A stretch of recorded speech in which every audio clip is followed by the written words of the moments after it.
Leo tutajifunza somo lenye kichwa kinachosema umeuacha upendo wako wa kwanza. Umeacha upendo wako wa kwanza. Bwana Yesu asifiwe. Roho Mtakatifu alinipa somo hili wakati ule tukiwa pia na semina mahali hapa ya siku ya Pentekoste, ambayo semina ile ujumbe wake ulikuwa unasema kuitafuta nguvu. Sasa Roho Mtakatifu akaniambia nguvu wala haina shida, ipo, lakini shida watu wengi wameuacha upendo wao wa kwanza. Nitasoma maandiko ya somo katika vitabu. Kwa kwanza nitaanza na kitabu cha Ufunuo wa Yohana sura ile ya pili. Ufunuo wa Yohana sura ya pili mstari wa 2 mpaka wa 5.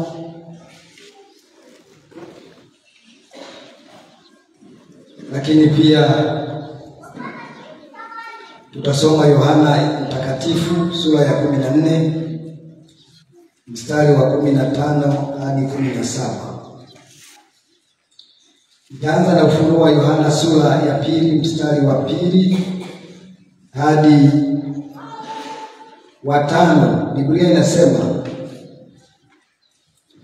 na yajua matendo yako na taabu yako na subira yako, na yakuwa huwezi kuchukuliana na watu wabaya. Tena umewajaribu wale wajiitao mitume, nao sio, ukawaona kuwa waongo. Tena ulikuwa na subira na kuvumilia kwa ajili ya jina langu, wala hukuchoka.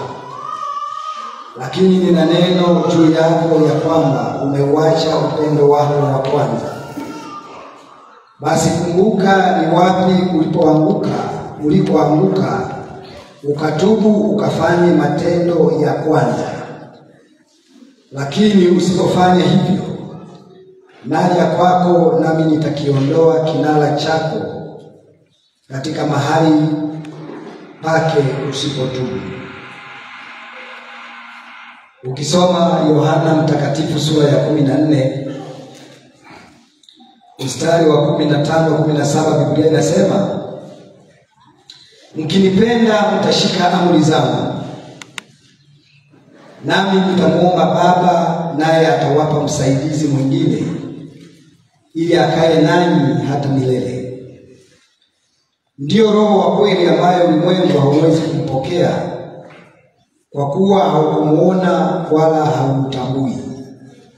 Bali ninyi mnamtambua, maana anakaa kwenu, naye atakuwa ndani yenu. Bwana Yesu asifiwe. Tukianza na hiki kitabu cha Ufunuo, hiyo sura ya pili ambayo tumeisoma, wakati Yohana Mtakatifu ambaye ameandika vitabu hivi viwili, Injili ya Yohana na Ufunuo wa Yohana, waraka ulikuwa unaenda kwa kanisa la Efeso,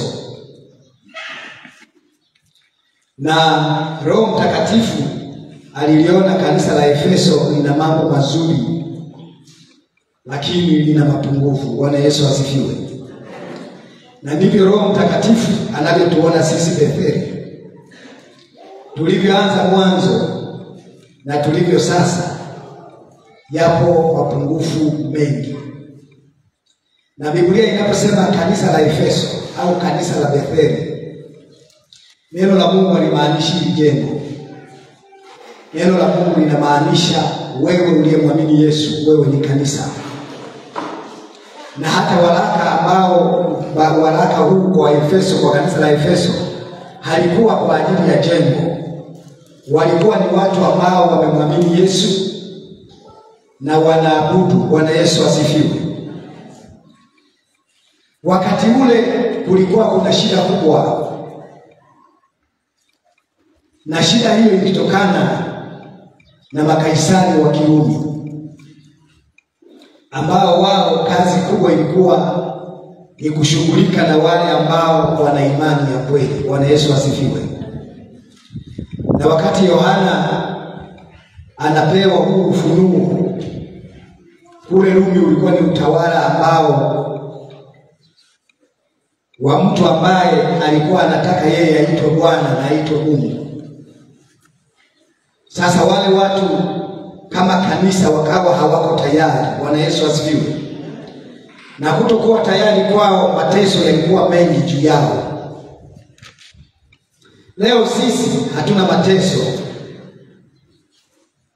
kwa sababu ya imani, ila Roho Mtakatifu ana vitu ambavyo amenipa ambavyo vinawafanya watu wanapoteza upendo wa kwanza.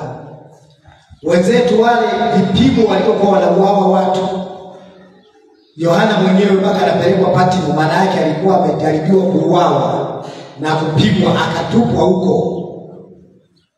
Lakini ndani ya kutupwa kwake, Mungu kupitia Roho Mtakatifu akaona lipo jambo kwa ajili ya kanisa la wakati ule na kanisa la leo na sisi tulioko na kanisa linalokuja kadri kukaribia kwa kurudi kwa Yesu kunavyokaribia sana. Bwana Yesu asifiwe. Neno hili Roho Mtakatifu alinipa kama nilivyosema wakati ule wa siku ya Pentekoste. Na ukiangalia kichwa cha somo kinasema tumeuacha upendo wa kwanza. Unaweza kaona huu ujumbe kama ulikuwa ni kwa ajili ya kanisa la Efeso, lakini huu ujumbe pia upo kwa ajili ya kanisa la Betheli. Na wakati sisi tunadai tupate nguvu, umesoma Yohana 14 anasema mkinipenda mtazishika amri zangu. Na ndani ya kuzishika amri zake kwa kumtii Yesu na kumfuata, yeye anasema yeye atamwambia Baba atuletee msaidizi. Bwana Yesu asifiwe. Kwa hiyo kuokoka ukawa umeacha dhambi, ukifika mahali ukapoteza upendo wako wa kwanza kwa Kristo, ujue unampoteza na Roho Mtakatifu. Bwana Yesu asifiwe. Kwa sababu Yesu alisema sharti tukimpenda yeye na kuzishika amri zake. Maana yake upendo wa kumpenda Yesu sio wa maneno. Na ndio maana hata kwenye Ufunuo anasema mmeacha upendo wa kwanza, lakini baadaye anasema tubuni mkayafanye matendo ya kwanza.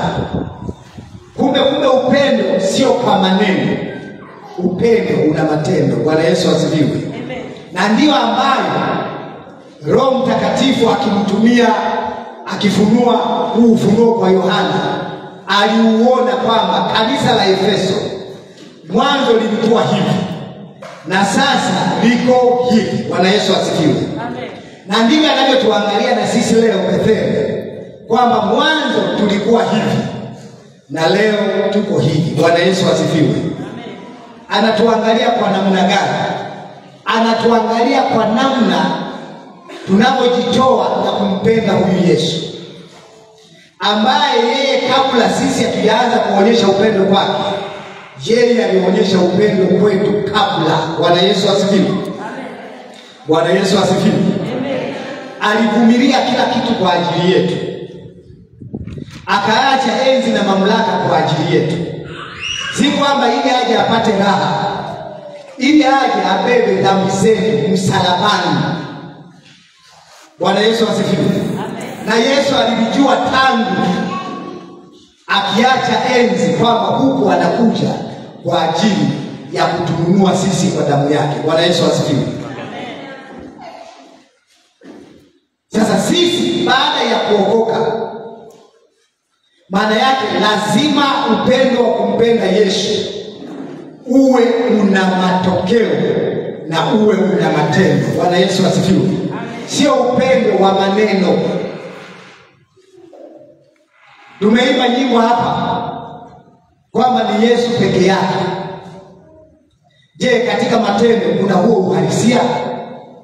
Kwa mtu mmoja mmoja, ukijitathmini tangu ulipookoka, mwendo unaoenda nao, je, ndio ule ambao ulikuwa nao wakati ule umeanza safari ya wokovu? Biblia inaposema umeacha upendo wa kwanza, Mungu anatupima sisi kwa matendo, kwa namna tunavyomwabudu huyu Yesu, kwa namna tunavyotumika, kwa namna tunavyojitoa.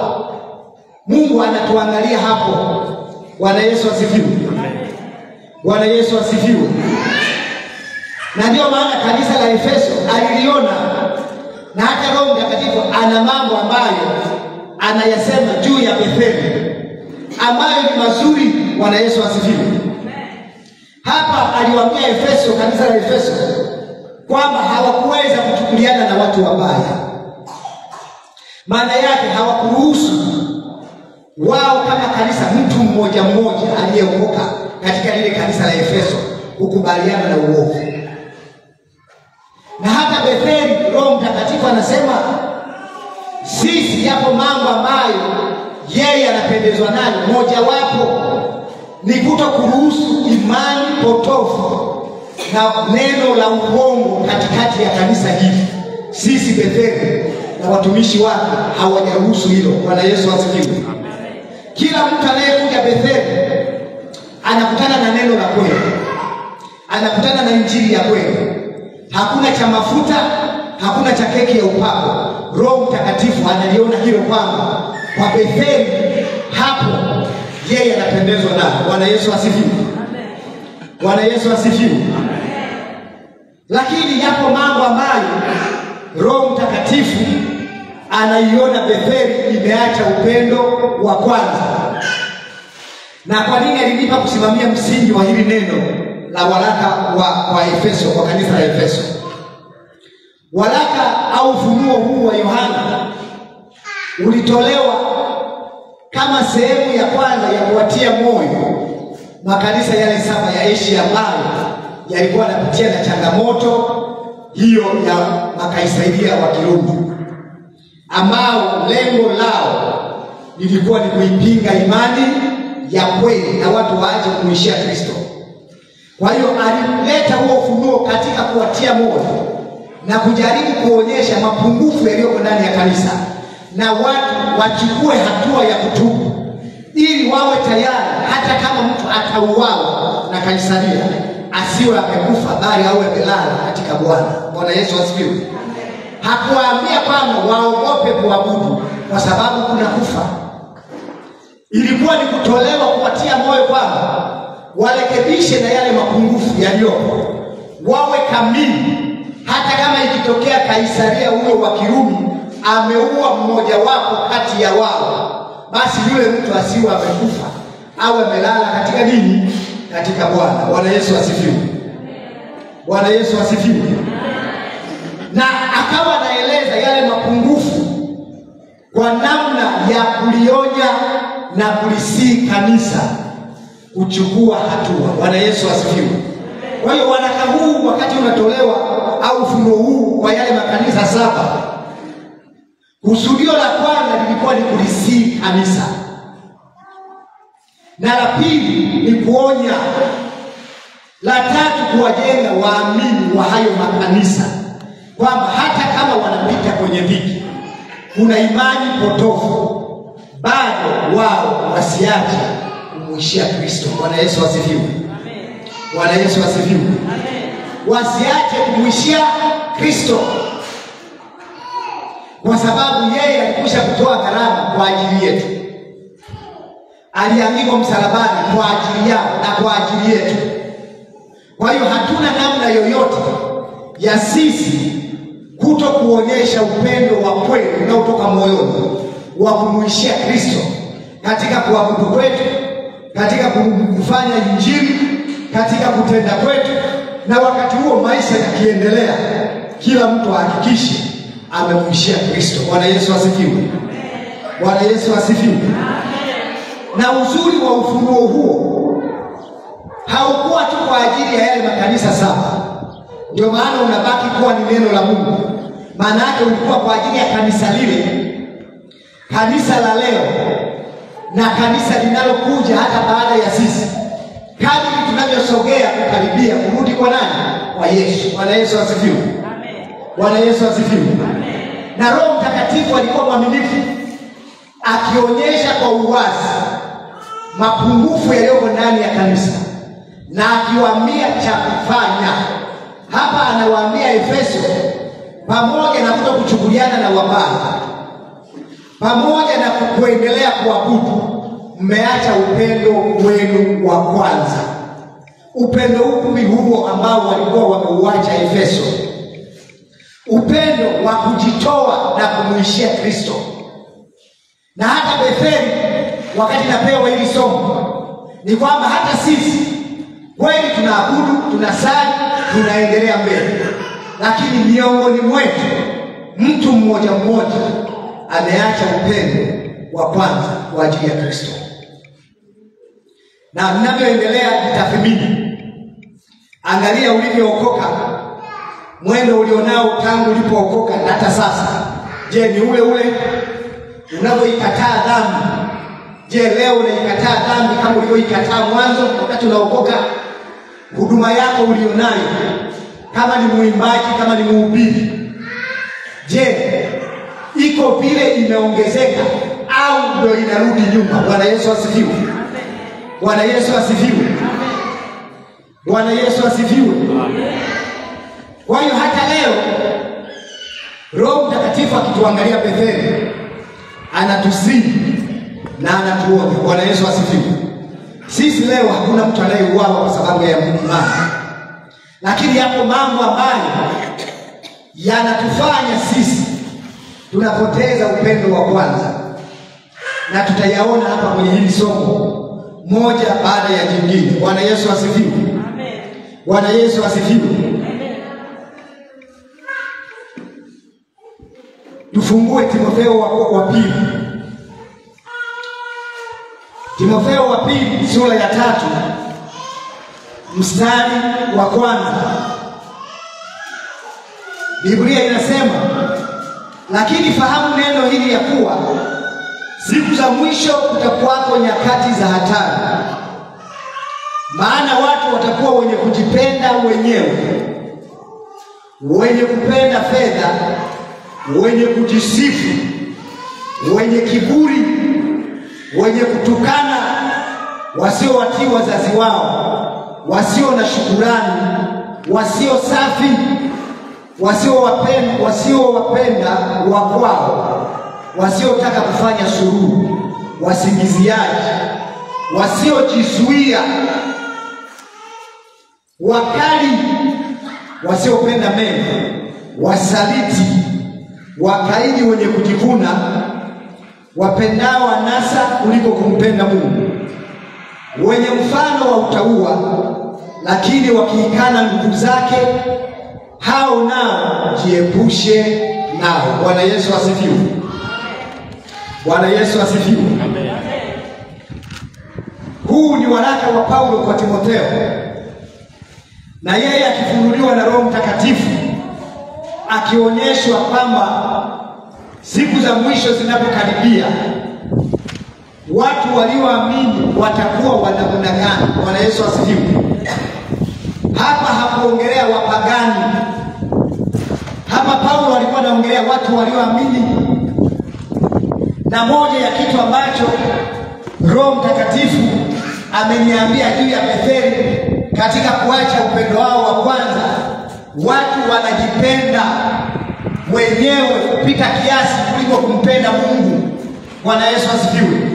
Watu katika kujipenda wenyewe wanatoa muda mwingi kuhangaika na maisha yao badala ya kuhangaika na kumuishia Kristo na kumtumikia Bwana. Bwana Yesu asifiwe. Bwana Yesu asifiwe. Na hapo ndipo Roho Mtakatifu anasema unapoteza upendo wa kwanza wa Kristo. Kwa hicho wenzetu walipoteza upendo wa kwanza, wakapewa onyo na wakaambiwa wanatakiwa kutubu. Lakini Roho Mtakatifu sisi kama Betheli anatuambia kweli tunapoteza upendo wa kwanza wa kumwishia Kristo, wa kutumika, wa kujitoa, wa kujituma, wa kumwishia Bwana, wa kushikamana kama kanisa. Kwa sababu ametazama mambo yake. Yaani mwenye kuangalia biashara, mwenye kuangalia shughuli yake, mwenye kuangalia kitu chake, familia yake, nyumba yake, mpaka inafika mahali. Tukifika mahali muda wa ibada, watu wanakuwa hawapo. Bwana Yesu asifiwe. Watu wanakuwa wanaendelea na mambo yao. Na Roho Mtakatifu anasema hiki ni kitu kibaya, kwa sababu mtu hataona kwamba anafanya dhambi. Mtu akienda kufanya biashara akaacha ibada, hata iona ni dhambi. Mtu kuendelea na shughuli yake akaacha ibada, akaacha kwenda kufanya kazi ya Mungu, hata iona ni dhambi. Na ndivyo tunavyopoteza upendo wa kwanza wa Kristo. Na ndivyo inayokuwa ngumu kupata nguvu ya Mungu ya kutosha ndani yako, kwa sababu umeiacha kazi ya Mungu ukageukia mambo yako. Nguvu ya Mungu inaposhuka kwako, maana yake ni kwa ajili ya kazi ya Mungu. Ya kwetu yanakuwa ni ziada. Bwana Yesu asifiwe. Ya kwetu yanakuwa ni nini? Ni ziada. Ukitamani nguvu ya Mungu irudi kwako, cha kwanza sio ile ifanye mambo yako. Cha kwanza nije ifanye kazi ya Mungu na kufungua watu na kuhubiri na kutumikia Mungu. Hiyo nguvu ya Mungu ipo. Shida ni kwamba sisi tumepoteza ile shauku na wivu wa Bwana wa kuona tunamshia Kristo na kuona wale watu ambao wanakufa dhambini, tunaenda tunawaambia maneno ya Mungu. Lakini mtu amebaki na wivu wa kwamba mimi nisipofanya maendeleo watu watanionaje? Nyumba yangu ikikaa hivi watu watanionaje? Nisiponunua nguo nzuri nitaonekana na mimi nimebadilisha, watu watanionaje? Lakini sio kwamba tumefika mahali tukasema huduma yangu hii inafifia, watu watanitazamaje? Nitafute nguvu ya Mungu ili nirudishe kiwango cha huduma yangu. Watu hawapo hivyo. Bwana Yesu asifiwe. Bwana Yesu asifiwe. Bwana Yesu asifiwe. Kwa hiyo ndipo mahali ambapo sisi tunapoteza upendo wa kwanza, ambao wewe mwenyewe ukitathmini ulikuwa na kazi hiyo hiyo na bado ulikuwa unatoa muda kwa ajili ya Bwana. Ulikuwa na biashara hiyo hiyo na bado mwanzo ulikuwa unatoa muda kwa Bwana. Lakini leo biashara hiyo hiyo inakufanya na muda kwa Mungu unakosekana. Bwana Yesu asifiwe. Familia hiyo hiyo unayo inafanya leo unakosa muda kwa Mungu. Inakuja semina hapa, watu wanahudhuria watu wachache.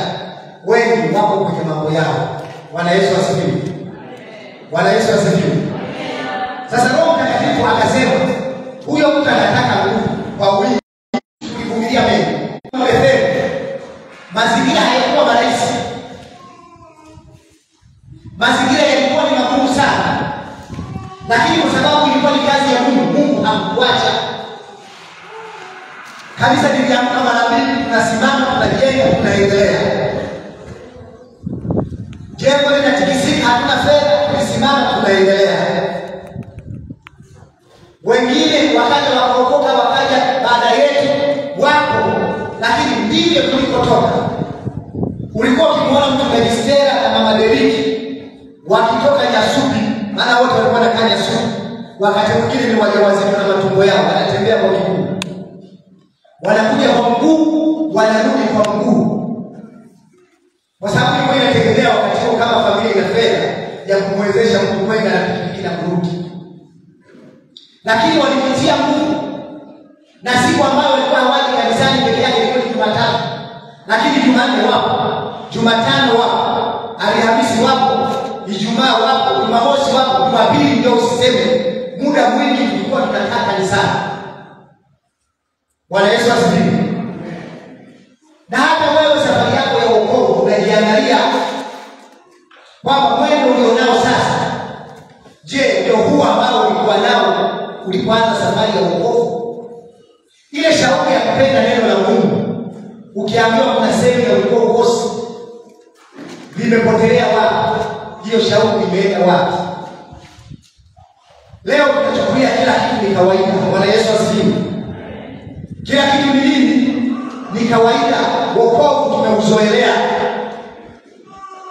Wenzetu mpaka Roho Mtakatifu wanaonya hivi, walikuwa sio kwamba wako katika raha kuliko sisi. Unaweza ukawa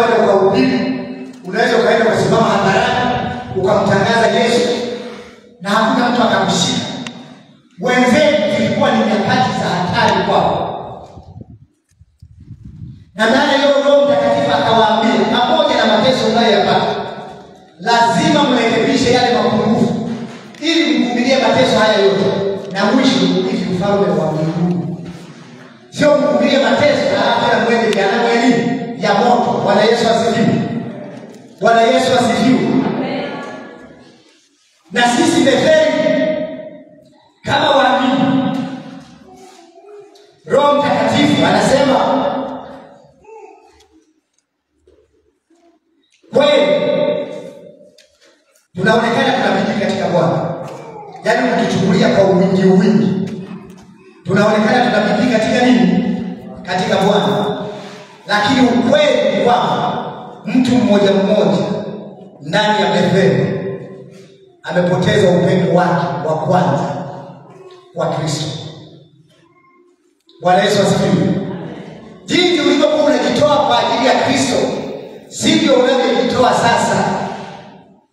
Jinsi ulivyokuwa unaipenda kweli ya neno la Mungu, sivyo unavyoipenda kwanza leo. Leo inafika mahali tunatamani dunia uwepo kanisani. Tunaitamani neno la Mungu lirekebishwe, lipunguze baadhi ya makali, kwa sababu inaonekana kwamba linatuzuilia baadhi ya vitu. Maana yake tumeanza kutamani dunia kuliko kumtamani na kumpenda Yesu na kuishia. Bwana Yesu asifiwe. Leo tumekuwa watu wa kukokotwa. Ibada haupo mtu apige simu. Hata ule utaratibu wa kutoa taarifa kwamba leo sitakuwepo ibadani, labda nina shida fulani, hakuna.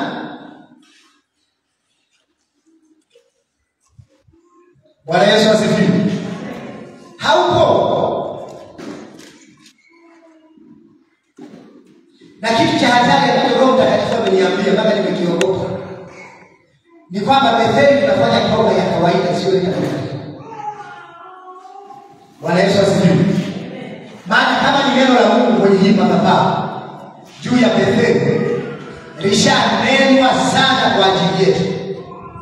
Jumbe zimeshatokea kwa ajili yetu. Bwana Yesu asifiwe. Lakini mtu anaweza akapita mbele akaja kutubu, anatubu kikawaida. Toba ambayo sio ya kweli haitoki moyoni, haiwezi kuleta mabadiliko. Mtu atabaki yule yule. Bwana Yesu asifiwe. Mtu atabaki yule. Ataenda kikawaida, atafanya kwa kawaida, hatafanya kwa mzigo, hataona kwamba kuna mahali pana mapungufu. Bwana Yesu asifiwe. Bwana Yesu asifiwe. Roho Mtakatifu anaposema hivi, anatuona Betheli kwa matendo yetu, sio kwa maneno. Mtu akipima kwa maneno, anatuona tuna Mungu wa kweli. Lakini kihalisia tumepoteza upendo wa kwanza. Bwana Yesu asifiwe. Bwana Yesu asifiwe. Bwana Yesu asifiwe.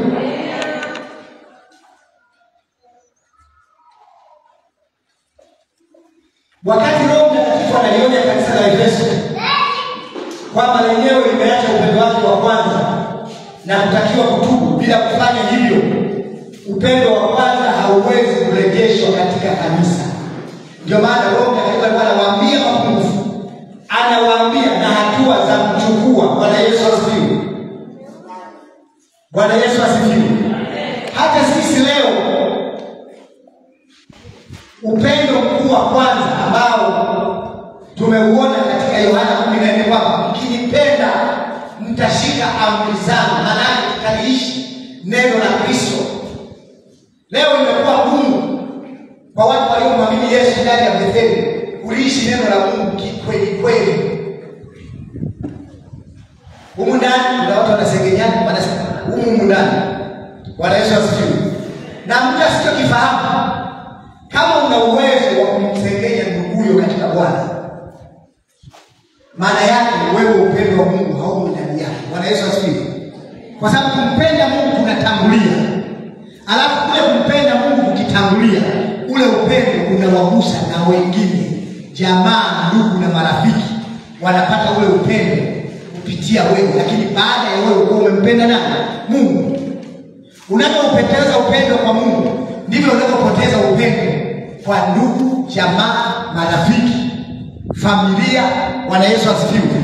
Na kuanza kuonyesha matendo ambayo yanaukataa upendo tunaounena kwa mdomo. Bwana Yesu asifiwe. Bwana Yesu asifiwe. Mkinipenda mtazishika amri zangu. Yesu alikuwa anasema hivyo kwa maana ya kwamba mtu anayempenda yeye hataona wokovu ni mzigo, hataliona neno lake ni gumu kuliishi. Na bahati nzuri ni kwamba yeye alikuwa anazungumza haya akiondoka sisi tupewe nguvu ambayo itatusaidia kuyafanya hayo yote, kuishi sawasawa na neno la Mungu, kuifanya kazi ya Mungu, kuishia wokovu, haijalishi ni kwa gharama gani. Na nguvu hiyo ni Roho Mtakatifu. Lakini huyu Roho Mtakatifu ndani ya mtu mmoja mmoja hawezi kuwa na nguvu ile ambayo ilikusudiwa, kwa sababu tukipoteza upendo kwa Yesu, namna tunavyolipenda neno, namna tunavyolichukua neno, namna tunavyoishi maisha ya hapa, yule Roho Mtakatifu akiwa ndani yetu, vile ni vitu vinamfanya aendelee kuwepo. Bwana Yesu asifiwe. Bwana Yesu asifiwe.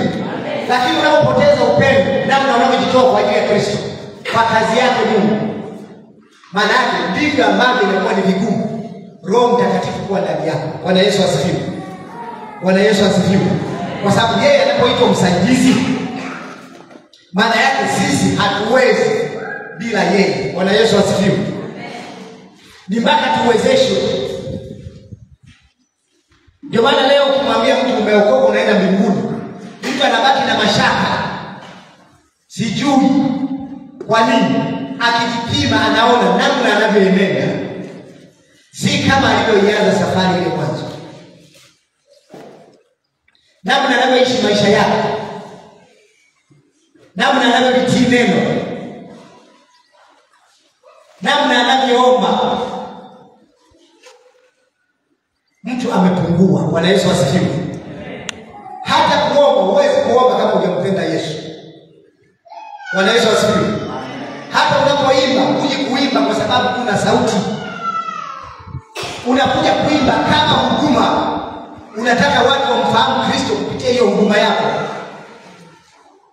Kama ni mhubiri, sio kwa sababu neno liko kichwani. Utasimama tukabeba spika, utaenda pale utahubiri. Una upendo kwamba Yesu alitoa gharama kwa ajili yako. Kwa nini watu wafe na mimi nipo? Na siumu, sio mgonjwa. Mungu amenipa afya njema, amekupa uhai, amekupa uzima. Lakini vyote ambavyo Mungu anafanya kwa ajili yako, tumekuwa ni wachoyo. Tunafanya ni kwa ajili yetu, tunayageukia maisha yetu na yanakuwa ya kwanza kuliko Kristo kwa wa kwanza. Bwana Yesu asifiwe. Bwana Yesu asifiwe. Na hapo ndipo Roho Mtakatifu anapotuona Betheli tumepungua. Na kitu cha hatari zaidi ambacho sisi Betheli hatukifahamu, wenzetu walikuwa wanauawa, wanapata upinzani wa imani. Sisi hatuna upinzani wa imani. Bwana Yesu asifiwe.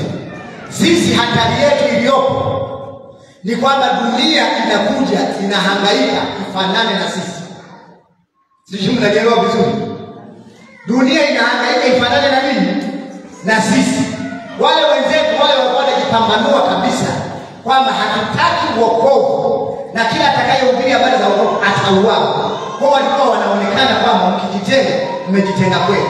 Lakini leo sisi hatari tulionayo ni kwamba dunia inataka kufanana na sisi. Ndio maana leo kila mtu ameokoka. Na hatari ya dunia kufanana na sisi, maana yake sisi tunataka kuwaona wale ni wenzetu, tusiwabague. Ndio maana leo unaweza kukuta mtu ameokoka anakuambia tu na mke yuko dini fulani kaenda kuolewa naye. Kwani kuna shida gani? Bwana Yesu asifiwe. Maana tumeacha kujitofautisha kwamba sisi ni nani na wao ni akina nani. Na ni kwa hiari, hakuna viboko, hakuna kuuawa. Wenzetu walikuwa wanajitofautisha kwa nguvu kubwa, huku wakijua kuna kuuawa. Yaani ukisema umeokoka unahubiri, wanakupiga. Kina Petro walikuwa wanakamata, wanapigwa, alafu wanaanza tena sokoni wanaendelea kuhubiri. Bwana Yesu asifiwe. Hiyo ndio ilikuwa kazi ya hiyo nguvu ambayo sisi tulipohubiriwa siku ya Pentekoste kwamba tunaitaka nguvu. Kazi yake ilikuwa ni hiyo, kwamba wewe uonekane ni tofauti na mwingine ambaye anamtaja Yesu kwa maneno, wala hajamwamini na wala hajamuishia na wala hajitoi kwa ajili yake. Wewe uwe tofauti. Bwana Yesu asifiwe. Lakini leo hii ukiangalia, tuna marafiki ambao hawajaokoka. Ukikaa nao unazungumza nao, unakuta na wenyewe wanaongelea kama vile kawokovu fulani na wokovu, lakini kiuhalisia wokovu haupo. Bwana Yesu asifiwe. Bwana Yesu asifiwe. Hilo linataka kutuonyesha sisi tukijiunga nao tutajiona tuko salama. Utaacha ibada utageukia biashara zako, utaona uko salama. Utaacha kila kitu utageukia mambo yako, utaona uko salama. Lakini mwisho wa siku, Kristo ambaye alitoa gharama kwa ajili yako, wewe hautakufaa. Bwana Yesu asifiwe. Wewe utakuwa ufanyeje? Umfai. Ndio maana alisema kwenye Mathayo kwamba mtu asiyejikana akabeba msalaba wake akanifuata hanistahili. Yaani hanifai, hastahili kwenda mbinguni mtu wa hivyo. Mtu ambaye hawezi kuwaonyesha marafiki zake kwamba ameokoka, wakatambua kama ni mwanafunzi ameokoka, kama ni mfanyakazi ameokoka, kama ni mfanyabiashara wakatambua kwamba ameokoka. Yaani yeye mwenyewe akiwa na watu ambao hawajaamini, anataka aonekane hajaokoka. Huyu ana upendo wa kweli. Bwana Yesu asifiwe. Huyu ana upendo wa kweli. Huyu hajaacha upendo wa kwanza. Wapo walokole hawataki hata wajulikane kama wameokoka. Bwana Yesu asifiwe. Mtu hata kubeba Biblia tu anaogopa, kwa sababu kuna watu walishawaambia hajaokoka. Na wengine mchungaji wanatuzuilia hata watu wengine wasije huko kwenye kanisa kuabudu. Kwa sababu wale kuna marafiki wanakuulizia nataka nije niabudu kwenu. Lakini kwa sababu nishamwambia mtu haujaokoka au unaokoka ule wa kimagumashi, unaokoka akija hapa akikutana na hii nguvu, alafu akiulize umebakije kwa hivyo ulivyo.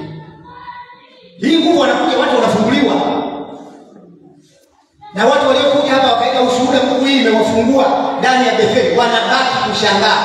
Kama wewe utabaki Betheli alafu kawa na mtu wa kwenda jehanamu ya moto, wanabaki wanashangaa kwamba ni kwa nini. Bwana Yesu asifiwe. Ni kwa nini?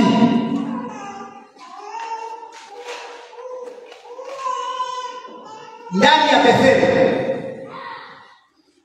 kila mmoja amepungua kwenye kutii.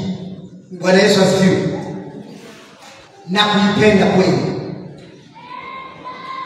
Yaani Betheli tumepungua kwenye kutii na kuipenda kweli. Kweli ni neno la Mungu. Watu wamepoteza hamu na shauku ya kumsikia Mungu.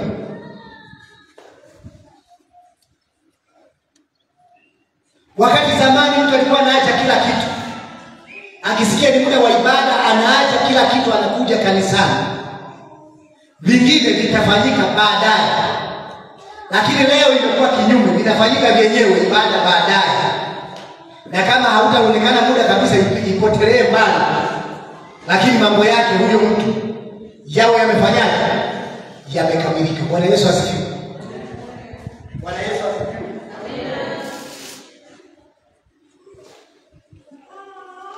Betheli tumepoteza kutii na kuipenda nini? Kweli. Kanisa linaandaa semina ya neno la Mungu, lakini watu hawana ile shauku ya kuja kujifunza.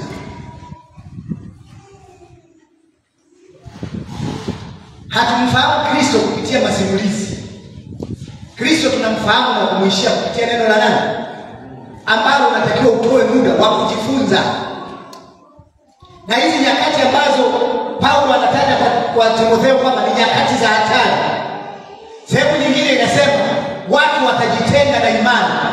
Yaani unaweza ukawa na mtu yuko ndani ya kanisa na watu waliookoka, lakini alishajitenga na imani.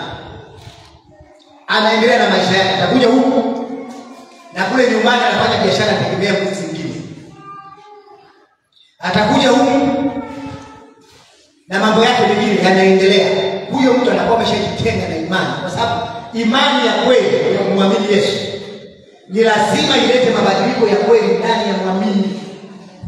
Watu waione tofauti ulipoanza safari na sasa, lakini watu wasione kwamba umeanza kurudi yule Damiani wa ile miaka ameanza kuonekana. Kwa kawaida ya unavyoishi, unavyochukuliana na waovu, na hata ndani ya Betheli tunachukuliana na watu waovu. Bwana Yesu asifiwe. Kati yetu kidogo msegenyaji anayeteta watu, anateta peke yake. Anateta peke yake. Mtu anazungumza maisha, mambo ya watu wengine. Na wakati mwingine mtu anaweza sizungumze kwa uzuri, anazungumza kwa ubaya. Unajua ni bora ukazungumzia habari za mtu hata kama hayupo, lakini zikawa ni nzuri. Bwana Yesu asifiwe. Zinazungumza kwa ubaya, lakini huyo mtu hawezi kuzungumza akiwa peke yake. Lazima awe na mtu ambaye anazungumza naye. Bwana Yesu asifiwe. Wakati neno la Mungu linasema sisi tukiwa tumeokoka wote tu viungo katika mwili wa Kristo, na kama tu viungo katika mwili wa Kristo, kiungo kimoja kikiumia na kingine kinaumia. Ndio maana Paulo akawaambia Warumi, furahini na wanaofurahi, na lieni na wanaolia. Bwana Yesu asifiwe. Kanisa la kwanza lilikuwa liko hivyo. Petro amefungwa gerezani, kanisa kwa umoja lilikwenda kuomba, kwa sababu Petro alikuwa ni sehemu ya kanisa. Bwana Yesu asifiwe. Bwana Yesu asifiwe. Na Mungu anatenda ishara, Petro anaachiliwa. Maana yake kazi ya Mungu inaendelea. Kuna mwingine haupigi, lakini aliomba Petro afunguliwe. Na hata leo Betheli ndio tunavyotakiwa kuwa. Wewe kama una uwezo wa kushika maiki kwa mhubiri, omba kwa ajili ya mhubiri. Bwana Yesu asifiwe. Watu wakisikia injili kupitia wewe mhubiri aliyeombewa na wewe, maana yake kanisa linakuwa na upendo wa nani? Wa Kristo, wa kuona wenye dhambi wasipotee kwenye dhambi, bali wampokee Yesu. Bwana Yesu asifiwe. Haleluya.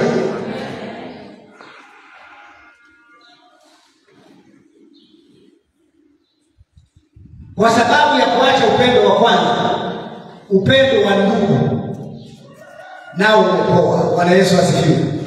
Ndio hayo unayokuta masengeni, mtu anamteta mpendo wenzake. Mtu ni mchoyo. Bwana Yesu asifiwe. Hawezi kumsaidia mtu ambaye anahitaji. Msingi wa kanisa la kwanza ulikuwa ni upendo wa kweli. Biblia inaposema watu walitoa viwanja wakauza, na bado inasema ukisoma Matendo ya Mitume 4:5 inasema ile 4 mwishoni na kwenda 5 mwanzoni, inasema hakuwepo mtu mwenye mahitaji. Maana watu walihubiri injili kwa nguvu ya kufufuka kwa Yesu, lakini wale waliokuwa wanaokolewa walikuta upendo wa kweli ndani ya kanisa. Wanafundishwa neno, wanaombewa, wanasaidiwa, wakabaki kumtazama Kristo kama kweli ameleta maisha mapya kwenye maisha yao. Lakini kwetu leo ni tofauti. Bwana Yesu asifiwe. Kwetu leo ni nini? Ni tofauti. Anaokoka mtu hapa, amepotea, haonekani. Hakuna hata mtu anayesema nitatoa gharama yangu kumfuatilia yule mtu. Tumefika mahali ile kazi itafanywa na mashemasi, ile kazi itafanywa na fulani shemasi, naye asipoenda yule mtu anapotelea mbali. Lakini damu ya Yesu iko tayari imeshakuokoa. Bwana Yesu asifiwe. Bwana Yesu asifiwe. Tunaposema kanisa limeacha upendo wa kwanza, hatuangalii kwamba ni vile tu tunavyoimba na kusifu. Matendo yetu kadri tulianza safari na sasa kuna mapungufu. Bwana Yesu asifiwe. Kuna mapungufu. Na Roho Mtakatifu anapoyataja yale mambo, yataja yale mapungufu, hamaanishi kwamba tubaki kwenye hayo mapungufu. Anataka tuchukue hatua ya kugeuka. Bwana Yesu asifiwe. Mimi nikiangalia familia ya Daudi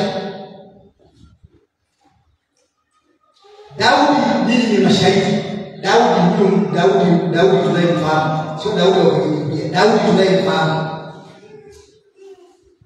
Daudi alikuwa anampenda Mungu sana.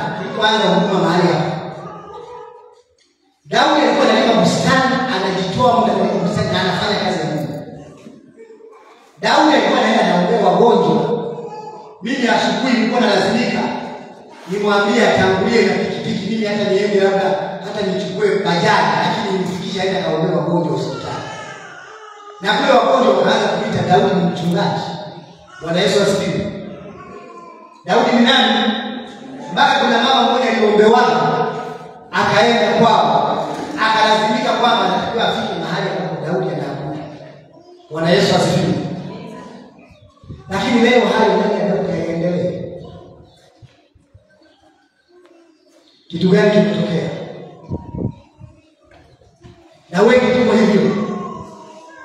Ulikuwa muombaji, unaweza kuomba hata siku 3 hapa, lakini leo masaa 12 yanakusumbua. Hujatoboa masaa 12 ni kazi. Unataka uombe huko na vimaji na kuoza koo, wakati umeshawahi kufunga 3 hapa. Ni nini kimetokea? Bwana Yesu asifiwe. Huyo Yesu ambaye ni leo, jana na hata milele, amebadilika vipi wewe ukashindwa kufunga hata masaa 12? Ikiwa huyo unataka kuwezesha kufunga masaa 72. Siku 3 hapa unywi uli. Lakini leo maombi inakuwa ni nini tena? Ni mzigo. Bwana Yesu asifiwe. Huyo tunayemwamini mwenyewe katika sehemu ambayo alitoa kutumia muda mwingi na kuomba ni sehemu mojawapo. Tena kwa masafa marefu ambayo mimi na wewe hatuwezi. Na Biblia inasema alikuwa Mungu, alikuwa mwanadamu, lakini alipokuwa anajaribiwa kama mwanadamu. Bwana Yesu asifiwe. Alipokuwa anaona njaa, kwa njaa, alikuwa na mwili mkuu anataka kula. Bwana Yesu asifiwe. Lakini aliomba. Bwana Yesu asifiwe. Na tuko wengi humu. Mtu mkuu anapenda ibada, kubali ibada ikuache. Haukubali. Lakini leo ni ya kawaida. Tena mwingine anasikizia kusema uongo, nipata kazi za ziada, sitakuja ibadani, ili mlali tukae. Na kwa sababu sisi mtu anaongozwa na Roho Mtakatifu, sisi sio watu wa dini. Kama tungeenda kumsaka mtu tuone ametoa udhuru huu, yuko anafanya nini, tungezimia. Bwana Yesu asifiwe. Yaani huko ndio kunapoonyesha upendo wa kwanza unaotokea. Tungezimia. Mchungaji leo sasa nafika ni dharura, nimepewa kazi na bosi wangu. Lakini ukienda leo kwa hiyo kwenye kijiwe anapiga story au anaangalia mpira. Bwana Yesu asifiwe. Huyu Yesu ambaye tumemwamini, kutununua sisi kwake haikuwa rahisi. Au ilikuwa rahisi? Yale mapicha tunayoonyesha kama video gani? Yale ni kitu kina mambo machache sana. Lakini uhalisia wa mateso ambayo Yesu aliyapitia, na huo ndio upendo wa kweli ambao Yesu alifanya kwa ajili yetu. Unasema anasema ni upendo wa namna gani? Mtu kutoa uhai wake kwa ajili ya rafiki zake. Yesu anatuita sisi na rafiki zake. Wakati sisi leo tunaona wokovu tena ni mzigo. Yaani yeye anatafuta si anatafuta rafiki. Alafu yule rafiki ambaye anakutunza wewe unasema hivi yeye usipendi, sitaki. Ni upendo wa namna gani? Ndugu, rafiki, mtu kutoa uhai wake kwa ajili ya rafiki zake. Na kuna sehemu hapo ukiendelea nasema sio nini mlionichagua mimi, bali ni mimi niliyewachagua ninyi. Na huo ndio kweli. Hakuwepo mtu aliyestahili kuweza kubeba dhambi zetu. Wote tulikuwa ni wenye dhambi. Bwana Yesu asifiwe. Yesu akatununua. Akalia yule mwanaume. Biblia inasema alitoa machozi ya nini? Wewe ushaikulia machozi ya damu. Bwana Yesu asifiwe. Mwingine hapa akijuliwa na mume wake kwamba ukienda kusali sikupi hela ya kusuka nywele. Yaani yuko tayari asiende kusali, aje apewe hela za kusuka nywele. Alafu yeye anasema mbingu waliopo Paulo, waliopo wakina Stefano waliopigwa mawe na yeye anakuwepo. ni mwepesi. Yaani ni mrahisi. Yaani unaweza ukaubadilisha muda wote. Watu ndio wamefanya wokovu kwa hivyo. Kama kipo kitu ambacho anakitaka kwa wakati huo, maslahi yake anatanguliza, alafu baadaye wokovu utafuata. Wenzetu walikuwa wanauawa. Sio tu kupigwa, kuuawa. Huyo Yohana ambaye ameandika hiki kitabu cha Ufunuo, yeye ndiye aliyebaki katika wanafunzi 12 wa Yesu. Na sio kama alibaki, alipigwa, alifanywa kila ubaya na kutupwa kwanza nikafie huko.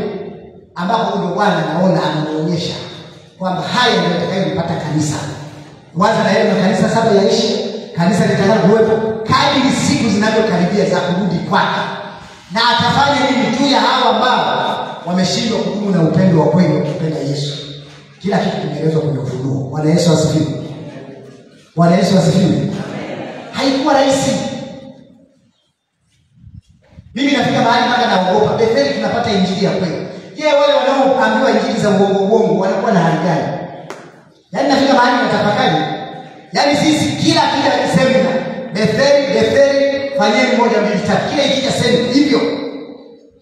Nabii zinatokea kwenye hii madhabahu. Lakini tuko vile vile, hakuna mtu anayeshika. Na hatari mbaya zaidi, kwa kuacha upendo wa kwanza, tumemruhusu shetani aanze kulishambulia kanisa. Tumemruhusu shetani aanze kulishambulia nini? Kanisa. Na ninaposema kanisa, sio jengo. Shetani ameanza kutushambulia. Yaani tofauti na mwanzo tuliokuwa tunaanza huduma. Mwanzo wewe tulikuwa tukugui hatufi. Jengo linaanguka, tunasimama, tunatengeneza, tunaendelea kwa uchache wetu. Lakini leo safari tumejenga jengo, kadri tunavyosema tuendelee kukitanua na shetani naye kasimama. Bwana Yesu asifiwe. Mlango anaupata wapi? Mlango anaupata kwa sababu hatujawa kitu hiki kimoja. Yaani kuna mtu mwingine naomba, mtu mwingine anakula. Umetangaza maombi, mtu mwingine anaomba, mwingine anakula. Tunasema mtu mwingine anaendelea na mambo yake, mtu mwingine anaendelea na ibada. Alafu tukisimama hapa tunaimba, tunataka tumuone Mungu kwa pamoja na wale ambao hawaendi katika utaratibu. Hao ndio wanaotengeneza mlango shetani anapita. Na tusipogeuka na kutubu, mapigo yanaweza kawa zaidi ya haya tuliyoyaona. Bwana Yesu asifiwe. Yanaweza kawa zaidi ya haya tunayoyaona. Niko rohoni kabisa nakwambia.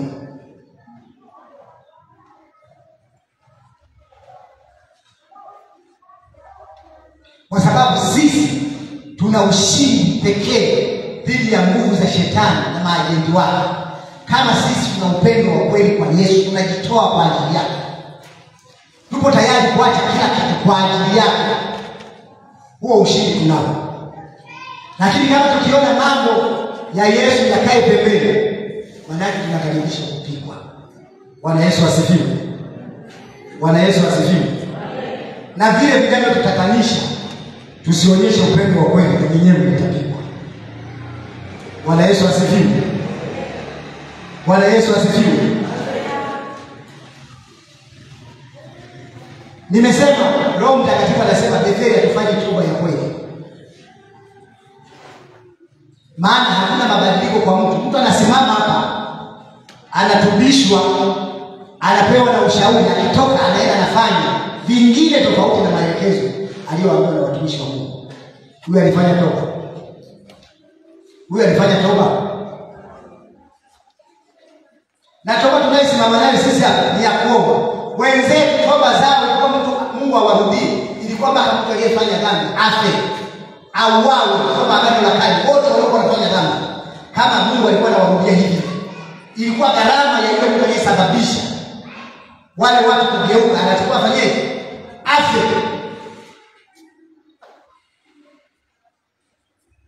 Ukisoma kitabu cha Wafalme, Akani alipoiga vitu vile kwa watu, kilitokea nini? Mtu anapigwa yeye, watoto wake ambao wananyonya wala hawajafanya dhambi yoyote, na wanyama wake kila kitu, ili Mungu apate kuwarudia. Bwana Yesu asifiwe. Leo sisi mtu anasimama hapa anatubu, hapa anatoka kimasiana na mizaa, anatoka anaendelea na mambo yake kama alivyo mwanzo hivi. Pepe utamsikia. Ukibaki unajiuliza, huyu alisimama akawapiga kwamba Mungu ni rehemu, imekuwaje tena?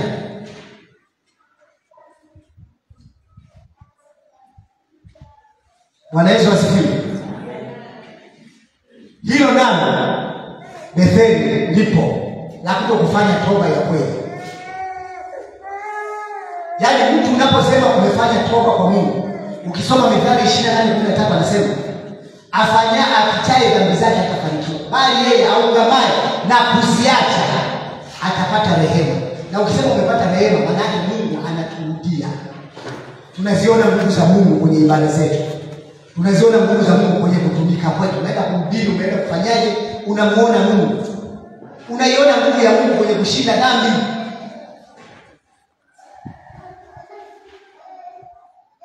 Bwana Yesu asifiwe.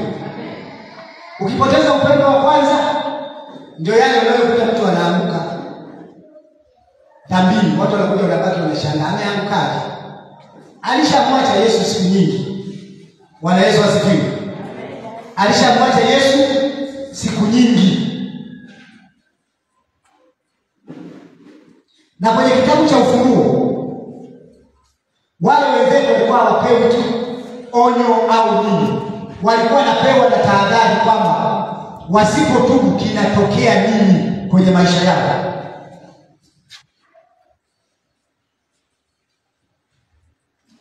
Kanisa lisipotubu kuwa na toba ya kweli, Yesu ataliadhibu hilo kanisa.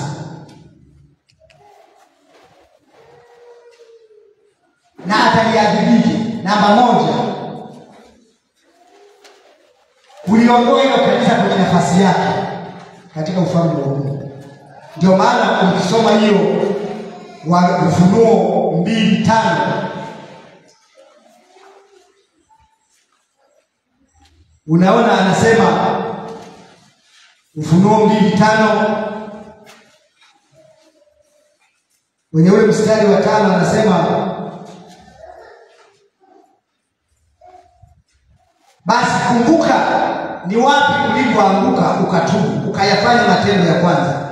Lakini usipofanya hivyo, naja kwako, nami nitakiondoa kinara chako katika mahali pake usipotubu. Bwana Yesu asifiwe.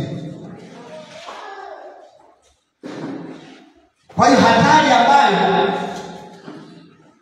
ilikuwa inakuwepo ni kwamba Yesu analiadhibu hilo kanisa. Na adhabu ya kwanza ni kuliondoa hilo kanisa mahali pake. Na ninapoongelea kanisa hapa, nitumie kumuondoa huyo mtu. Maana kuna wengine ukimwambia kanisa, atakuwa anabaki muda wote na hili jengo. Ni kumuondoa huyo mtu kwenye nafasi yake.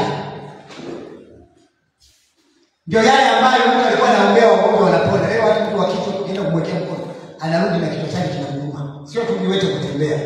Yaani wa kichwa anarudi mgonjwa. Maana yake nguvu ya Mungu inatoka kwa huyo mtu. Yesu hana haja naye tena kumtumia huyo mtu. Atabaki tu anatembea, anajigonga gonga. Leo ashinde dhambi hii, kesho anaamka na hii.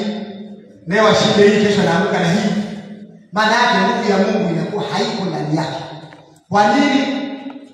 Mungu amemwacha. Bwana Yesu asifiwe. Ukiondoa kinara, maana yake Mungu anakuacha. Unabaki wewe. Kama ni kushinda dhambi, unashinda dhambi kwa kujitahidi. Ndio wale unaowauliza unaenda mbinguni na kwambia, sijui kama ninaenda mbinguni. Sasa Mungu unafanya nini? Kama yule kahaba kule naye akiambiwa unaenda mbinguni, anasema haendi mbinguni. Na wewe umo Betheli, huko umejenga na hili jengo, umetoa na michanga, ukiwaambia unaenda mbinguni, na wewe hujui kama unaenda mbinguni. Lakini ni kweli, kwa sababu Biblia inasema mioyo yetu isipotushtaki, tunao ujasiri mbele za nani? Maana Mungu ni mkuu kuliko nini? Mioyo yetu. Maana kama una hatia moyoni, una haki tu kusema kwamba unaenda mbinguni, kwa sababu unajua kilichopo ndani yako. Bwana Yesu asifiwe. Bwana Yesu asifiwe. Na ukisoma huo Ufunuo 3:16, kitu gani kinatokea mtu asipotubu? hiyo adhabu. 16 anasema basi kwa sababu una uvuguvugu wala baridi wala moto, nitakutapiga utoke katika kinywa changu. Utapigwa kutoka katika kinywa cha Bwana, maana yake unaachwa. Bwana Yesu asifiwe. Unaachwa, unabaki wewe kama wewe. Bwana Yesu asifiwe. Bwana Yesu asifiwe.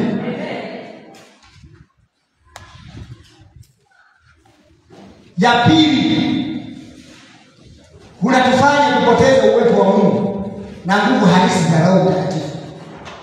Yaani mtu ambaye amepoteza upendo wa kwanza, asipokuwa tayari kutubu, anapoteza nini? Mungu anamwacha. Anapoteza uwepo wa Mungu na nguvu halisi za Roho Mtakatifu. Na Roho Mtakatifu bado anasema humu ndani, hata unenaji wetu wa lugha, wengine wananena vitu vya kuigiza. Hashuki Roho Mtakatifu mwenyewe yule halisi. Hashuki yule Roho Mtakatifu halisi. Wengine kwa sababu mchungaji anasema mjae Roho wa Mungu, anakaruka kati amekahifadhi na anakatoa na akabadiliki, amekuwa kama hilizi. Roho Mtakatifu kifundishwa hata kwenye Pentecost. Huwezi kuwa na lugha moja constant kama una Roho Mtakatifu. Yaani ile ile. Bwana Yesu asifiwe. Roho Mtakatifu ni tajiri wa lugha, wewe unanena kwa lugha kale kale. Ukijaa ukafurika, siku nyingine unanena lugha tofauti na ile nyingine. Na watu wakikusikia wanaona leo ananena kitu kingine. Sasa tukipoteza upendo wa kwanza tusipotubu, tunampoteza Mungu, tunampoteza na Roho Mtakatifu tunampoteza. Ndio yale usishangae ukisikia mzee wa kanisa amezini, haoa, mtu kagemuru ameenda huko ameolewa, ameshabeba na mimba. Nadhani kusema mimi sasa kwa Pentecost. Nilikuwa kama mlokole. Sasa mlokole wa wapi amebeba mimba?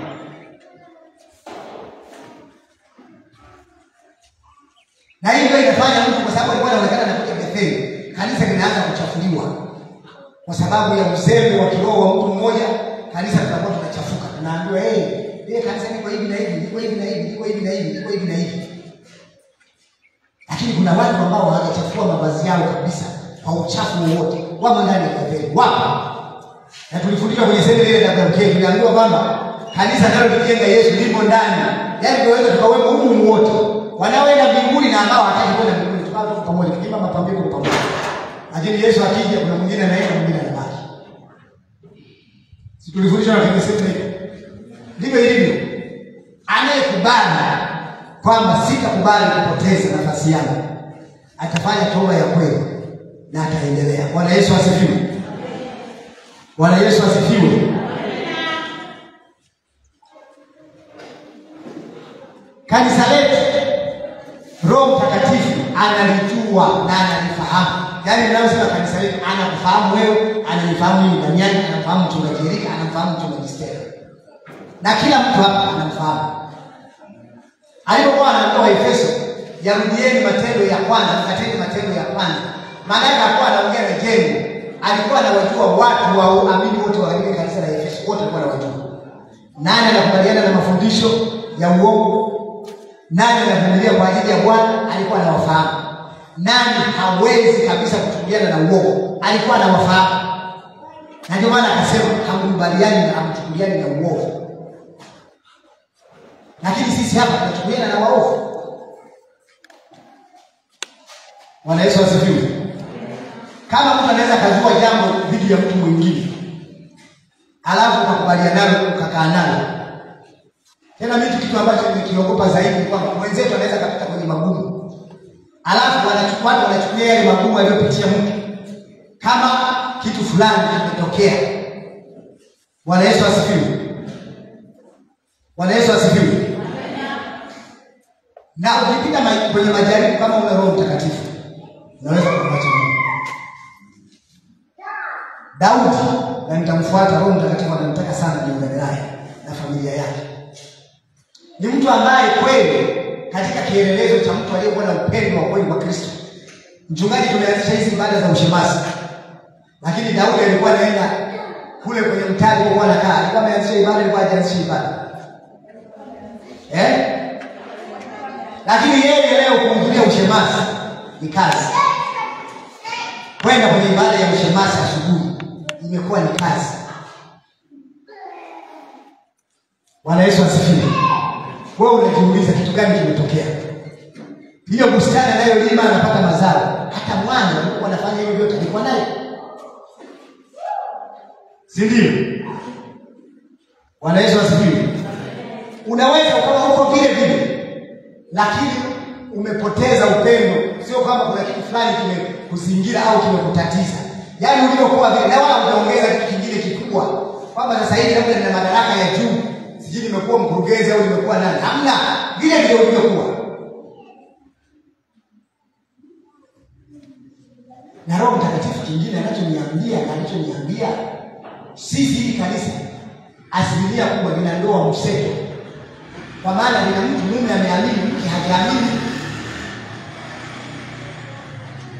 Hicho nacho usipokaa chini ukatafakari, ukachukua hatua ya kumpenda Yesu kwa kweli, shetani anatafuta yule ambaye anaokoka. Anakutafuta wewe. Bwana Yesu asifiwe. Shetani anamtafuta nani? Anakutafuta wewe.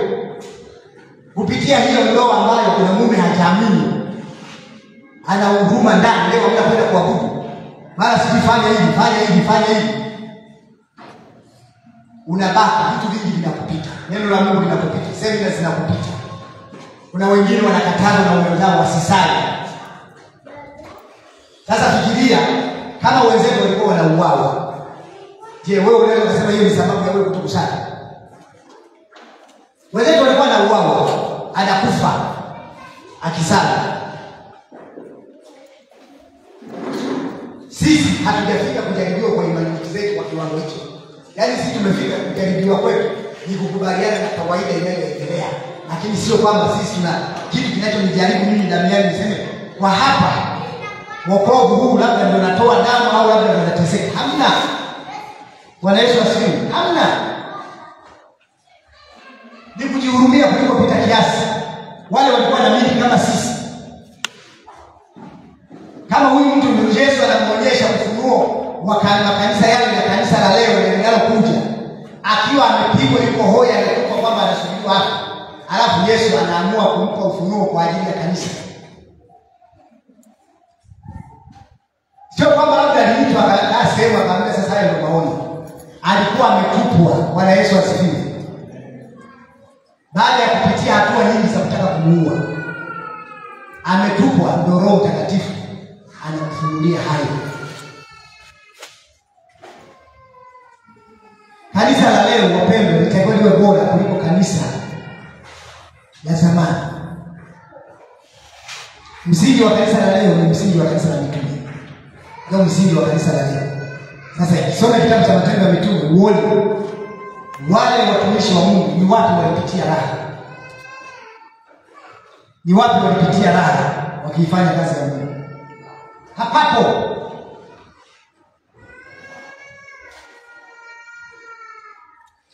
Hizi nyakati ni nyakati ambazo Yesu anarudi. Mtu asipochukua hatua mwenyewe binafsi kwenye maisha yake kurudisha uhusiano na Yesu, maana hakuna namna nyingine sisi tunaweza tukafanya. Kwa sababu kuokoka ni hiari. Kumpenda Kristo na kumwishia ni hiari. Yaani upendo wa wewe na Kristo ni upendo wa hiari. Hakuna mtu atafungwa kamba kwamba lazima uhudhurie ibada, tutakufuatilia mwanzo mwisho. Hakuna mtu mwenye huo muda. Bwana Yesu asifiwe. Ni mtu mwenyewe kuamua kwamba inatosha kuwa wa kawaida, inatosha nimrudishe mahusiano na Yesu, nijae nguvu za Mungu, nimwishie Kristo. Mtu mwenyewe anaamua. Na ndio maana toba ni ya mtu, sio ya kundi.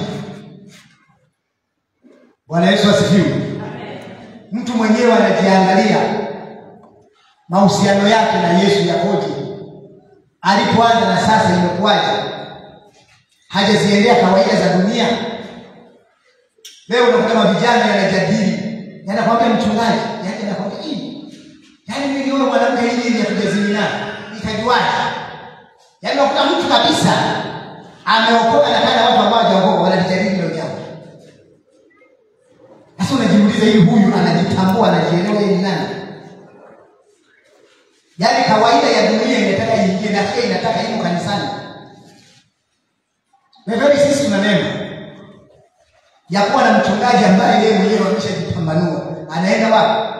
Mbinguni. Yapo makanisa wachungaji hawajajipambanua kwenda mbinguni. Kwa kama mchungaji hajajipambanua kwenda mbinguni, mshirika anaenda mbinguni. Bwana Yesu asifiwe. Bwana Yesu asifiwe. Na huku imani za uongo ndio zinakuja zinajaa. Na hii Kahama inayoendelea na maendeleo, imani unazoziona Dar es Salaam, Mwanza, wapi zitakuja na Kahama. Alafu wewe ndio umepaki na kiroho cha kuegesha. Neno la Mungu huna, maombi huna. Wakija wakikwambia leo kuna kukanyaga mafuta utaenda. Ushajichanganya tayari. Bwana Yesu asifiwe. Na kwa nini? Wakikwambia umekaa muda mrefu ndio biashara yako haifanikiwi, kuna kukanyaga mafuta utaenda. Ndio maana Paulo anaelezea kitu cha kupoteza upendo kwa Mungu na kujipenda wenyewe ni kitu cha hatari. Kwa sababu ndani ya huo utafutaji wengine wameziacha imani huko kwenye kutafuta. Mtu alikuwa na Mungu vizuri, anaabudu vizuri. Kaabudiliwa tu na watu ili uende ufanye hivi, kama unachima madini, fanya hivi tu, hata kafara unapata. Unakuta mtu anafanya, anakuambia baadaye nitakia. Hiyo ni imani ya kweli. Huo ni upendo wa Yesu. Kama Yesu anasema kuna wakati unaweza ukaamua tu ufyatuke baadaye unarudi. Ni rahisi. Basi hakuna mtu aende jehanamu ya moto. Sio ndio wanatupa. Hata hao ambao hawataki kuogopa sio wanatupa. Lakini Yesu anaangalia hizo toba za maneno. Yesu anaangalia toba za maneno. Yesu anaangalia moyoni kwanza. Huyu mtu mpaka anasimama hapa amemaanisha. Na mtu aliyemaanisha tunamfahamu. Tutaona badiliko kwenye maisha yake. Tutaona badiliko kwenye upendo wake wa kumpenda Mungu. Kabla hajawapenda wanadamu tutamuona anaichukuliaje ibada. Je, ibada kwenye maisha yake ni kipaumbele au ni sehemu ya kwenda kama kutembea, kwenda kuonana na marafiki tusalimiane ambao tujaona nao mbele? Wapo watu wa hiyo ibada imekuwa kama sehemu ya kwenda kuonana na fulani. Ndio maana wakihubiriwa muda ukienda sana mtu anaangalia sana. Wanataka wakae pale nje waongee vipi waende. Lakini mtu anayetamani kuwa na ibada na Mungu ni lazima awe mwenyeishia na kija hapa atafanya kila kitu akutane naye. Kama hajaja kukutana na watu. Bwana Yesu asifiwe. Hajaja kukutana na nani? Na watu. Amekuja kukutana na Mungu ambaye yeye ameamua kwa hiari yake kumfuata na kumheshimu. Bwana Yesu asifiwe. Kama hata watu wa dini tu wanaweza kuongeza sheria kuwa kali. Sheria kuwa nini? Kali. Kwamba hujaonekana siku ngapi unafanya hivi unafanya hivi. Na wao wanatafuta utakatifu ambao wakati. Sasa je, sisi ambao tunasema ni wanuruni, si lazima tuwe zaidi yao? Si lazima tuwe zaidi yao? Ndio maana Yesu akasema mahali haki yenu isipozidi ya waandishi na Mafarisayo. Ukiyasoma waandishi na Mafarisayo, kulikuwa na vitu vizuri vingine wanavifanya, lakini mambo ya imani na kumwisha Yesu yalikuwa hayapo. Zaka walikuwa wanatoa, nini walikuwa wanatoa, na kuna watu hata wamezidiwa na Mafarisayo. Wakiahidi michango wanatoa. Kwenye dini kule watu wanatoa hata kuzidi hata sisi ambao tunaita walokole. Ndio kweli. Kama Mungu angepima tu kwamba nitapeleka watu mbinguni kwa sababu ya utoaji, walokole wengi wanabaki. Kuna mtu anaahidi hatoi na hajisumbui. Unajua kuna mtu anaahidi hatoi na anaumia moyoni, lakini kuna mwingine atakuja na kumchungaji mimi nikamsalimia mchungaji. Amejiachia kabisa. Na mchungaji hata Roho Mtakatifu anaweza kumwambia huyu anadaiwa mchana, anaweza kaamua tu wewe ni mwache kwa sababu amekuja nyumbani mwangu ni mwache. Lakini yale majamaa yanatoa. Wale ndio waandishi na Mafarisayo, watu wa dini. Kulikuwa na vitu walikuwa wanavifanya na hata leo wapo wanafanya vitu kutuzidi hata sisi tuliookoka. Uongo kweli? Si mna marafiki? Sasa kama mtu anafika mahali anatoa dume la ng'ombe anapeleka kanisani. Nasema hivi kufanya ujenzi. Dume la ng'ombe analipeleka na mamilioni. Watu wanaenda wanapiga pale mnada, wanatoa hata milioni 2.5. Je, sisi? Bwana Yesu asifiwe. Mungu anataka tutubu, lakini sio toba ya mazoea. Sio toba ya nini? Ili kurudisha upendo wa kwanza wa Kristo, ni lazima mtu mwenyewe ahiari kufanya toba ya kweli. Unaposema tumepoteza upendo wa kwanza, tafsiri rahisi manake tumempoteza Mungu, mtu mmoja mmoja. Ulikuwa unanena kwa lugha masaa, sasa hivi ukiweka mkono tu mpaka unene. Na penyewe ukitoa mkono umeshazima, kama ile gari la mafundiri, mashine la mafuta kupiga likiwaka linaenda mpaka mtu aenda au atumie muda mrefu kuliwasha.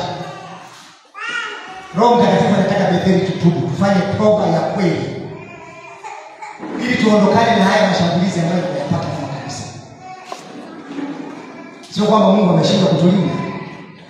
Mungu ana uwezo wa kutulinda.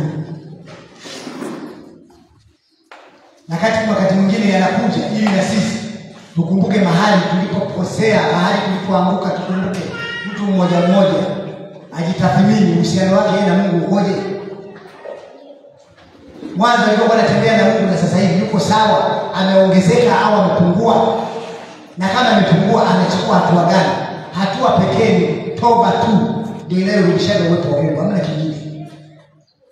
Hakipo kingine. Soma Biblia yote, hata Agano la Kale. Watu walikuwa wanapoteza uwepo wa Mungu ili arudi, walikuwa wanafanya toba. Kama wana makorokoro mengi wanayavunja, kama ni masanamu wanayavunja, wanakwenda kwa Mungu wakisema tumeamua kukuishia wewe. Na Mungu akiangalia ndio yule alikuwa amemaanisha, alikuwa anawarudi. Lakini nimewambia Roho Mtakatifu anasema Betheli tunafanya toba za nini? Za mazoea. Ndio maana watu hawabadiliki. Naomba tusimame.